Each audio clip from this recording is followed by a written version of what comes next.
Hello everyone, and thanks for joining us. I'm Shannon Slatton. And I'm ALEXANDRA RENSLO. We begin with the story of an area teacher facing personal hardship and a student who is stepping up to help.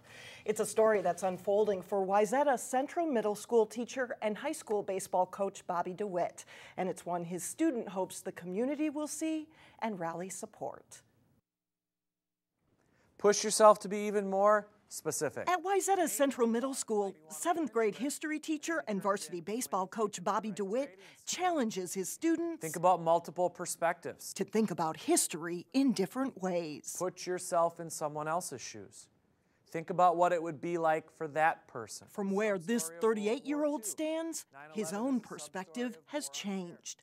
A husband and father of 2-year-old twin boys, Bobby is now dealing with a brain cancer diagnosis in the family. We had noticed his balance and coordination were getting worse. When an MRI found 2-year-old William had a mass on his brain last summer, the DeWitt family found themselves catapulted into a blur of hospitals and specialists.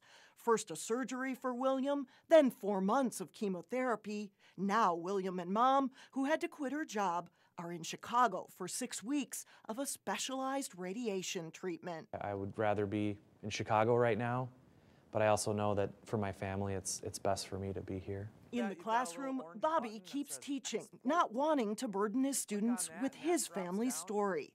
But late last year, after Bobby had missed a few days, 7th graders asked questions. Some students had said, well, where were you? And I just said to myself, I'm not gonna lie.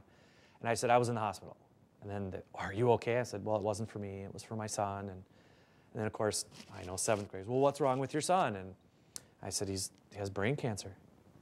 And it was just quiet. Student Sophia Fries couldn't stay quiet. I went home to my parents and I told them, and I was like, we have to do something. With the help of her parents, the 12-year-old went to work on fundraising ideas for her teacher. This is William's name, and then in parentheses it says I am, and it says power. She's selling wristbands now and organizing an event in Plymouth called Night Out for William, rallying this movie theater and area businesses to donate a portion of their sales on February 24th. I know when people are going through struggles, you don't just sit down and say, okay, whatever.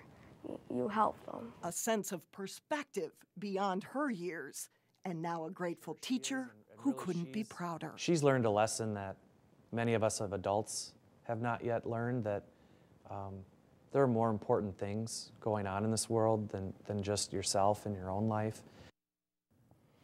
With the help of a family friend, Sophia is also making arrangements to fly her teacher and his other 2-year-old son down to Chicago to visit William during his treatment. Meantime, on February 24th, 20% of all evening movie ticket sales at Plymouth Grand 15 Theater will go to the DeWitt family for the Night Out for William.